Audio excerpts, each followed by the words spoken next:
Hi, my name's Jay, and I'm with Virtual Care.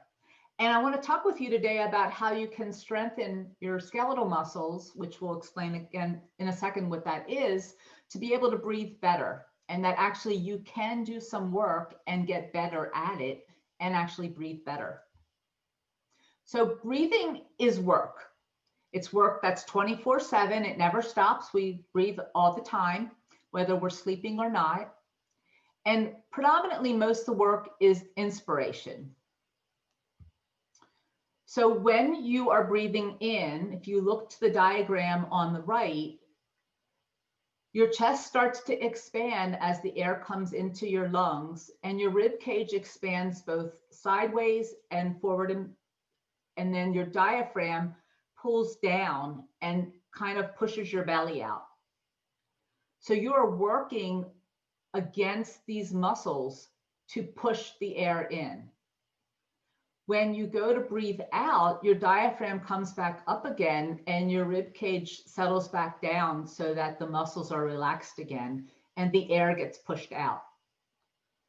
When we talk about our respiratory muscles, we're basically talking about that diaphragm, which is a muscle, and our intercostal muscles. Both these muscles are skeletal muscles. So just like your arms or your legs, you can strengthen these and you can get more efficient. When we're working on breaking the cycle, what we're talking about is trying to get so that the shortness of breath doesn't lead to having shallow breathing, which is the first step, because again, if you're taking a shallow breath, you're not getting in as much oxygen. And that makes you tense and more anxious, which leads to making you more short of breath because that's just the natural inclination. And then you start to limit your activity because you don't like this cycle. And you perceive that more activity is going to definitely cause more shortness of breath. And I don't want to get there. And what we're trying to show you is there is a way to break this cycle safely that you can strengthen both your skeletal muscles, and another day we'll talk about how you do it just from an aerobic standpoint, that you can actually do work, take nice deep breaths, stay relaxed, and get stronger so that that cycle winds the opposite way. So in specific, when you are strengthening your skeletal muscles, that's your diaphragm and your intercostal muscles, and then all the muscles in your limb and your trunk, you're more efficient. The reason why you're more efficient is you're taking up less oxygen. It's not as much work for you to do it. So think about a cup of water, and you're going to take sips and sips and sips until you get through that cup of water.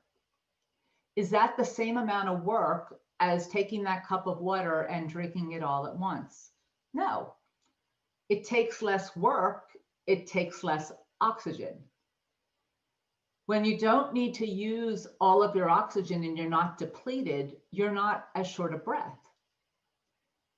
When you're not as short of breath, your muscles aren't as tight and tense, and you're not as anxious, and you can even do more. And that starts to build your confidence instead of erode it. So again, when you are more efficient, you can work your heart and your lungs less hard and be more efficient with your oxygen so you don't need as much.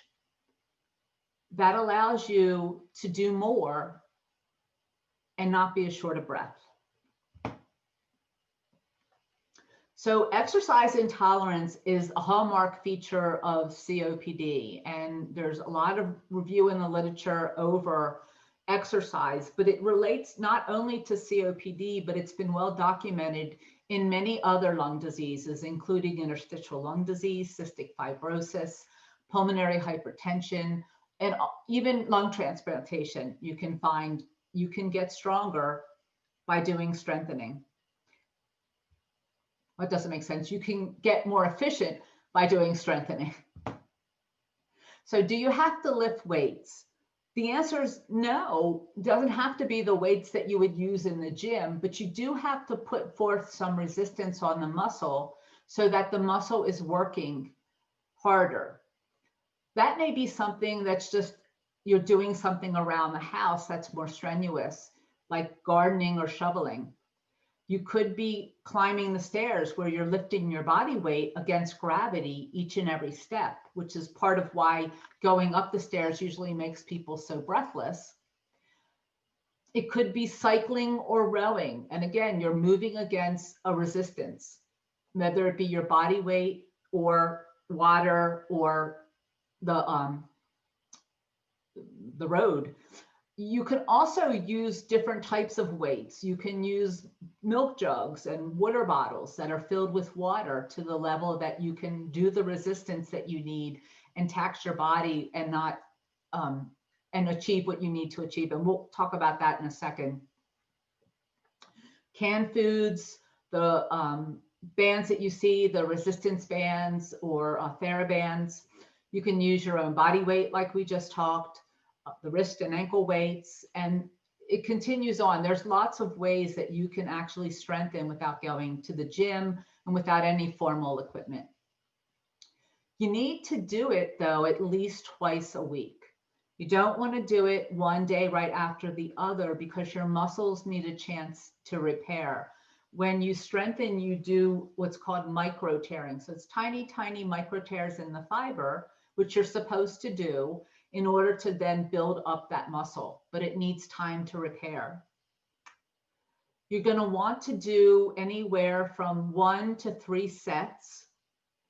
And in each of those sets, you want to do anywhere from 8 to 15 repetitions. And the literature typically says 10 to 15 reps if you're a little bit more frail or you're having problems, 8 to 12 if you're healthy. But generally speaking, 10 to 12 is what I usually tell people to go to as a mark. So a set is every time you do that number of repetitions. So if I'm going to do 10 repetitions and then I'm going to do another 10 repetitions, I've done 2 sets of activity, of exercise. You may not be able to do even 1 set of 10 repetitions at first. You may need to condition your body to get to the point where you can even lift a light weight 10 to 15 times. What you'll find though is as you get stronger, you'll not only be able to lift more repetitions and then also more weight, but you'll also be able to do it over a longer time period. So maybe you're doing 1 set of 10 and you can do a couple in a second set, and then find that a couple of weeks later, you can do 2 full sets and you can even do it with more weight. So that's showing that you can handle more activity. You're getting more conditioned. You want to try to target 8 to 10 different exercises and vary it up so you're not doing the same exercise all the time. Our muscles get used to doing the same activity. They don't need to work as hard. Our body's very efficient like that. But we want to also do all the major muscle groups. So we want to do our respiratory muscles. We want to do our limbs, our arms and our legs, and our core. Let me go into this. When we talk about doing activity, I like to go over with people how to gauge how you're doing, when to stop, and also, are you doing enough? So again, like we talked before, it's very anxiety provoking to try to do activity when you've been short of breath doing your daily activities. There's 2 ways that you can go about using these scales. The traditional scales to your left, and that goes from 6 to 20, and that's correlating to your heart rate. So if you were to multiply that by 10, very, very light activity is about 70 beats per minute for the average person. Obviously, there's differences between us. as you move up in number, the workload becomes harder and harder. So when you get to the point of 13, 14, 15, it's somewhat hard to hard. And that's the target where you would do aerobic activity. But when you're doing strengthening, we'll talk a little bit differently about that. On the other side, on the right, is the 1 to 10 scale. And more people are comfortable with that because they're comfortable with the pain scale being 0 to 10, and understanding 0 means no pain, 10 means horrible pain. But again, it goes up slowly, talking about that it's easy, same way you'd feel if you were resting. And that's resting if you were not doing any activity, to all the way up to 10, where if you didn't stop right away, you would drop. In both of these, what's really important, the most important concept, I think, if you could take anything home, is its perception of the exertion, not what the activity was. So for an example, if I walk from here to the bathroom and I say it was easy to the clinician, but sees me breathing hard or not being able to talk as well, or even needing to stop before I get there, that activity was not easy. That activity was hard. And the question for you is, how hard was it? So what you want to think about is not what you're doing, but how do you feel when you're doing it? These perceptions will get better as you become more efficient. But it's really important to know where you are so that you don't over push or under push yourself. You want to be candid with how you feel with that activity. So we're going to do a test, and the test is a measure of strength. It also is a measure in older adults of fall risk. And these norms that are up here are the numbers that you should be able to reach at the minimum if you were to do 30 seconds of sit to stand. And we'll explain the test in a second. So if you look to the left, a woman at 60 to 64 years old should be able to do a minimum of 12 repetitions of sit to stand in 30 seconds. As you come up in age, the number of repetitions expected that you could do is less. Does not mean that you can't do more, but you would at least be able to do 10 repetitions if you were a man between the ages of 80 and 84. So the test, which is called the 30-second sit to stand, is a test where you take a standard chair. So I'm going to have you all grab a chair in the dining room or something that doesn't have wheels. And I want you to place the chair close to a table or a sofa that you can hold on to be steady if you need it, or have somebody right by you so that if you get unsteady, they can help you. So take a second and get a chair.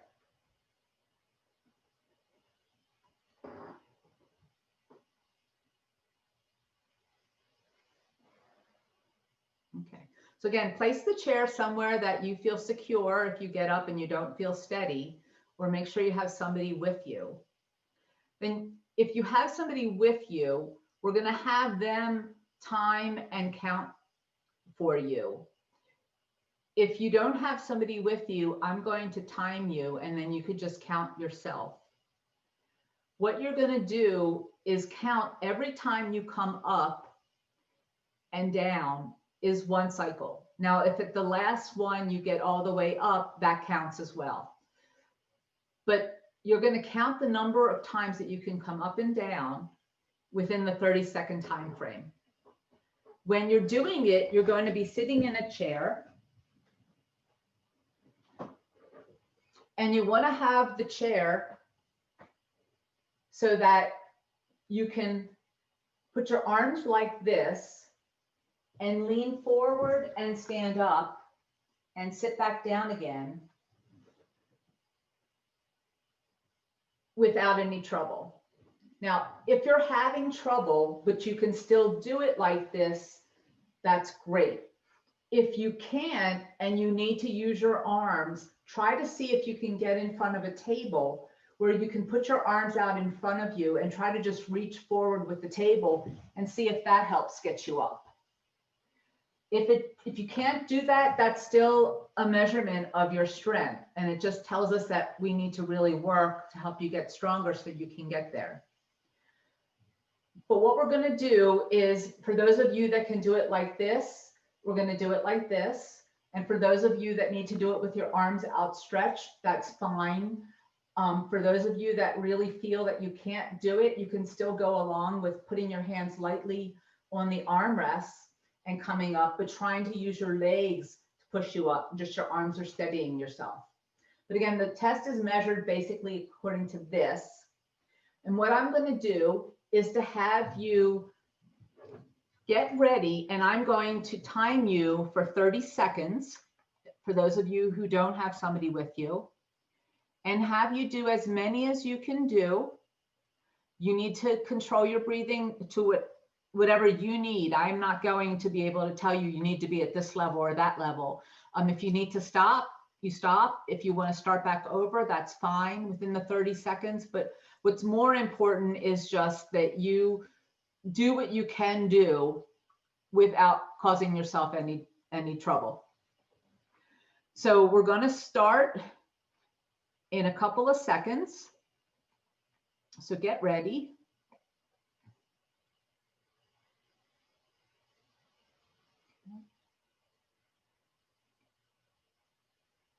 And when I say go, you're going to start getting up. So you're going to go now and count how many times you're able to do it. Again, if you need to stop at any time, that's fine. You've done 11, 12 seconds. Keep going. You're doing great. This is harder than it seems, isn't it? Okay. About 5 more seconds. And then stop. If you stop standing up, you can count that as a repetition. So everybody take a couple of seconds and catch your breath. Even for young people, if you do this, it makes you short of breath because you're working as hard as you can, as fast as you can. So it's not easy for anybody.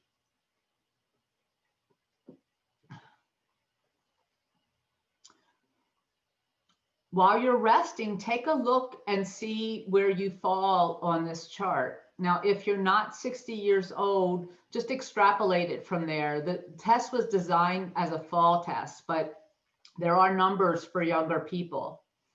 But again, even if you use 14 for men as your minimum, if you are a male and you're 50 years old and you can't do 14 repetitions, you know you're not at the norm.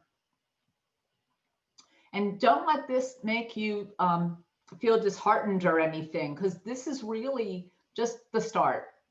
The most important thing is that you're trying. And once you have that attitude that you can do it and you know how to do it correctly and safely, you'll actually find that you get better and better. And if you come back and do this test again in, say, 7 to 8 weeks, you're going to find that you can do more. It may be more that you can do with your hands like this. It may be that you can now go from your hands out like this to your hands like this. It may be that you can even get up without using your hands for the first time.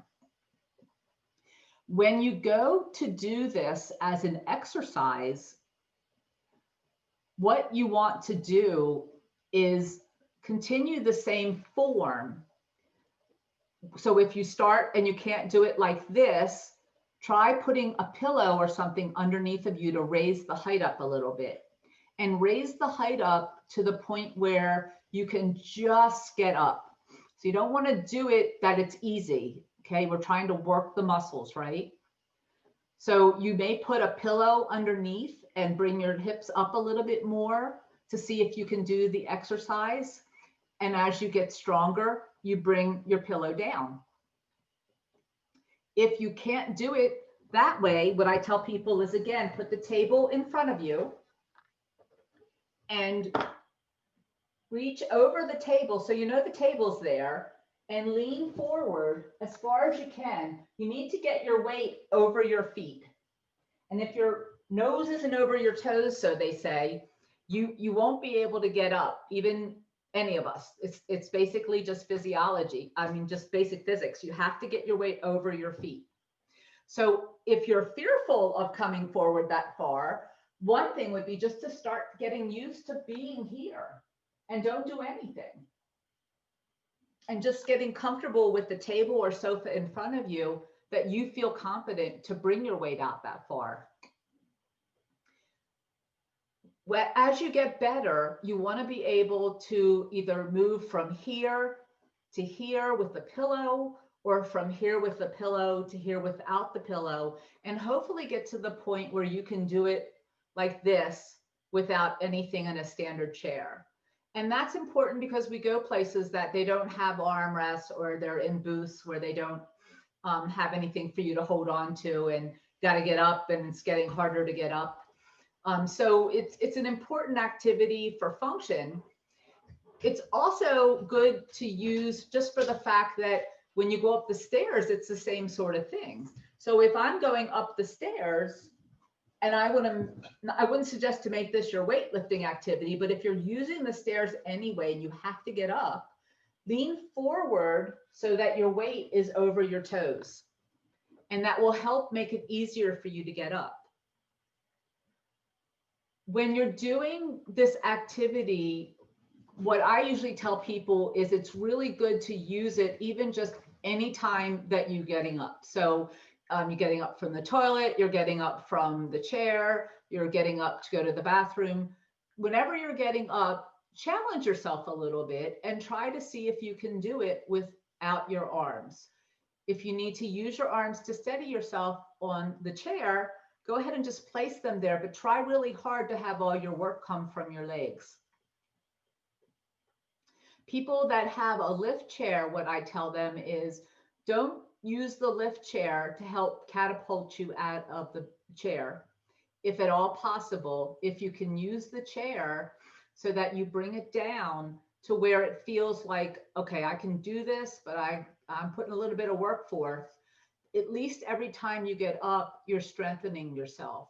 If you bring the chair down so it's easy, bring the chair up more so it's easy, you're not doing yourself a service because you're not continuing to get stronger. You're letting your body get weaker because you're letting other things do the work for you. So unless you're on medical restrictions that you're not supposed to do any types of activities or you're in an advanced stage of this disease process, use all the opportunities you can to do activity just simply with the things that you do during the day. And that could be just as simple as when you're getting up from the table, when you're getting up from the toilet, when you're getting up from to go to the bathroom or whatever. So that's just one really good exercise. And the reason why I like it is that I can teach you how to coordinate your breathing really easy with it. And that helps people learn how to exert themselves without overexerting themselves and getting short of breath. So when you're doing an activity, you want to make sure that you are taking a deep breath in, a full breath. And as you're exerting yourself, you're blowing out. You don't want to hold your breath, and you don't want to keep yourself tight and tense. You want to be able to take a breath in, and as you come up, you breathe out. And then as you come back in and sit down, you put your weight forward, and you take a breath in again. So the other thing I wanted to share with you is just simply getting stronger in your upper body is helpful, but also using your muscles in your rib cage and your diaphragm. And how do you strengthen those? Okay, so the first thing I tell people is you have to learn how to do the diaphragmatic breathing to begin with. So that is where you're sitting a little back and you have one hand on your belly and one hand on your upper chest, and you take a deep breath in. If you're taking a deep breath in and you're using your diaphragm, this is the hand that's going to be coming up and down. If you're shallow breathing, this hand is going to be coming up and down more, and or you're using your shoulders as well. So you'll see people when they're struggling with breathing going like this, and what they're using is these upper accessory muscles to pull their air in. Not very effective, not very efficient, and you can't get a deep breath. So it's really important to train yourself how to do diaphragmatic breathing. Again, start like this with your hand on your belly and your hand on your chest. And if you have to close your eyes and just concentrate about thinking about pushing this hand out. And get to the point where you can actually sit up and do this same thing. And that may take a while. And then at the point where you can actually stand up and be doing this. And that will help you get to the point where you can actually do this with activity without difficulty. So you start to learn how to breathe properly simply by learning how to take diaphragmatic breath and coordinating your breathing with your exertion. So another activity that you can do that I like to do that uses your body weight, and I like these because you can do them anywhere, they're simple, they're functional, you can use them for activities, is to actually put yourself standing where you're against a wall. So the wall is here, and what you're going to do is lean into the wall. So your elbows are coming like this, and you push out and push your body weight away from the wall. So again, you're coming close to the wall, leaning into the wall, and you're pushing yourself out with your body weight.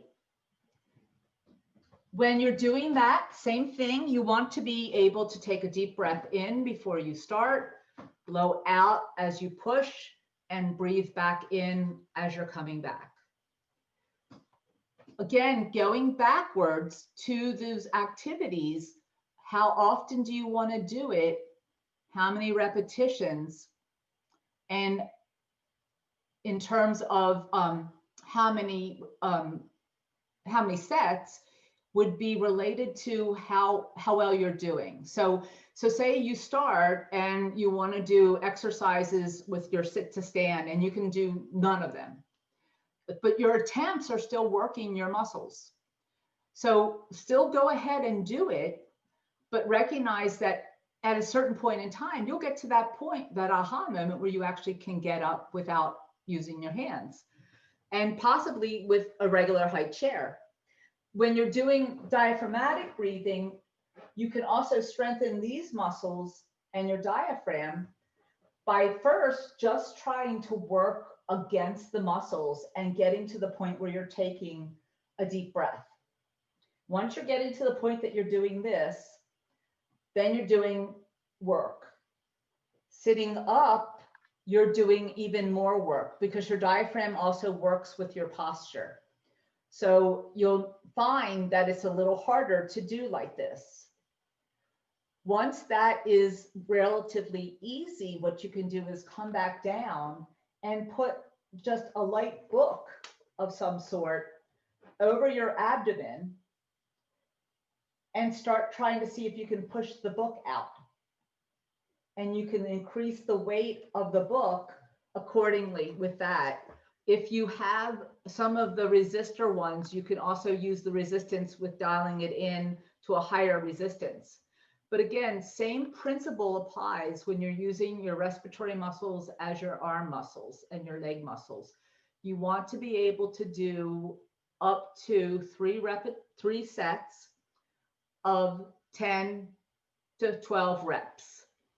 So you, again, may not even be able to start with taking a deep breath in and getting your abdomen to even come up the first time. But as you get stronger and you can do more, see if you can do 12. that you can come up and down.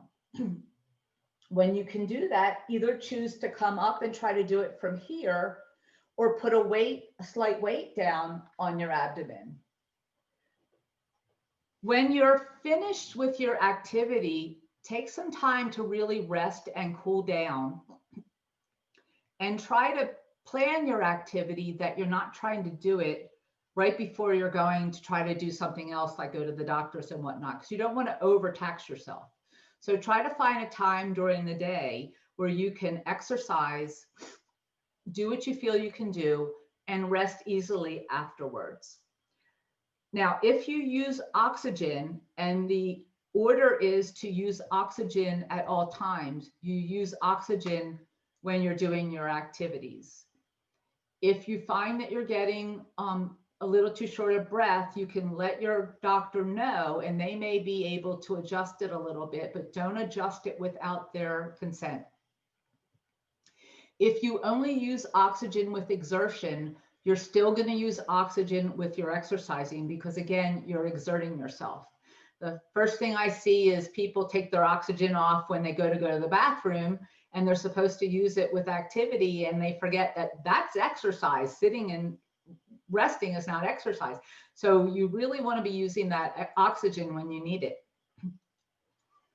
When you want to do other exercises, you can use the basic exercises that you find in online or in a book, where you take barbells and you do this. You can do the ones where you are doing push-ups. You can do planks. Planks are the ones where you are down on the ground, and you can put your forearms on the ground, and you're like this, or better like this, and your forearms are on the ground and your knees are there, and you come down and you come up again. And you're trying to keep yourself where your trunk stays rigid and you're not curving your body, and your abdomen is staying nice and tight. This may be really difficult for you. If that's difficult for you, then you can do the ones where you modify it and you do it against the wall. So you put your forearms against the wall and you lean into the wall and you come back out. Another one that you can do for your arms is where you take the TheraBand and you pull it out this way, or you could put it behind you and go like this. But there's a lot of different ways that you can do the arm exercises with the resistance. The leg exercises, I like people to do the leg exercises using their body weight, because that's basically the amount of weight that you're going to be using. If you can't lift your body weight, though, in the exercise of sit to stand, a good exercise would be to start with simply just putting a light weight on your ankle and lifting your leg up, and then slowly back down again. So you're only moving from your knee down, and you're working this muscle. You can start to increase the weight of that until you get to the point where you can do some standing from a higher elevation. But I like the one where you use the legs and sit to stand, because it makes you work your breathing, your heart, your lungs, and literally it makes you work a lot more of your body, your ankles and whatnot at the same time. So I hope this was helpful. I know this is very generic, and it doesn't necessarily mean that it's appropriate for you. If you're starting on an exercise program, make sure that you talk to your doctor first. If you're having any difficulty with it on your own, reach out and see if you can have a physical therapist come out to your house, or do it virtually, where you can get some guidance and some help. If your breathing is a problem, again, you can get help from a therapist. We can teach you how to coordinate your breathing, how to get your breathing under control, and how to coordinate everything so that you are breathing through the activity as opposed to holding your breath and then breathing. So I hope this was helpful, and I thank you for your time today, and I wish you a good day. Thank you.